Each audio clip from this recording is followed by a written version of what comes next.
Many of us, myself included, have been reflecting on the nature of comfort and support in the wake of Charlie's passing. Charlie often spoke of the importance of his Christian faith, and I believe the life of Jesus was a profound example of empathy, stepping into another's pain to truly understand it. For those who critique wokeness by rejecting empathy as a concept, how do you reconcile that political stance with the kind of deep shared grief that you and Charlie's family are now experiencing? Has this tragedy revealed a new appreciation for the moral necessity of feeling with one another? Have you shifted at all, and do you now see it as a necessary and unifying force rather than a potential sickness? Someone else's words, not mine. That's fair, and I hope that whoever else that was would have felt comfortable to come up to the microphone and ask the question themselves. Because I know that whether you're on the left or right, we want you to be able to converse freely without having to hide yourself. So I want to say that for the remainder of the people in that long line as well. If I ever gave the impression that as a human being who is anti-woke, and I'll define what is anti-woke, that I'm somehow anti-empathy or compassion, then that means I haven't done a good enough job of explaining what my view actually is. See, I believe part of the problem with wokeness is it substitutes empathy for a fake version of it that actually creates a culture of condescension, that reduces you to your genetics, right? So let's define this word woke.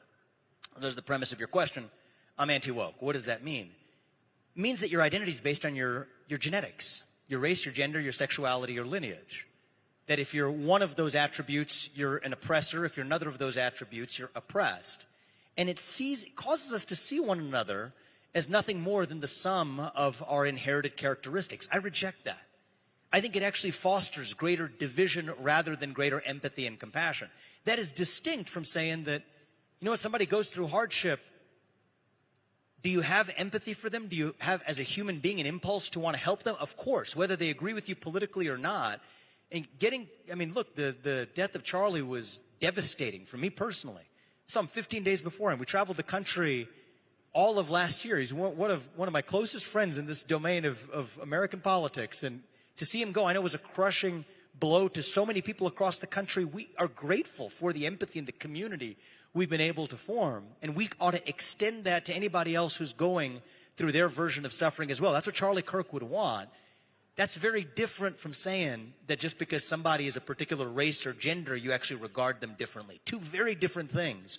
And we can do both of those two things at the same time. In fact, I think true compassion, true empathy is seeing somebody as a human being, a fellow citizen worthy of dignity and respect, regardless of what their skin color is, regardless of what their gender is, regardless of what their sexuality is, regardless of what their lineage. And when I say I'm anti-woke, that's actually what I mean. We might actually, with your friend Brian, be speaking the exact same language. Thank you, man, all right? And thank you, Brian. Thank you for being here. I appreciate that.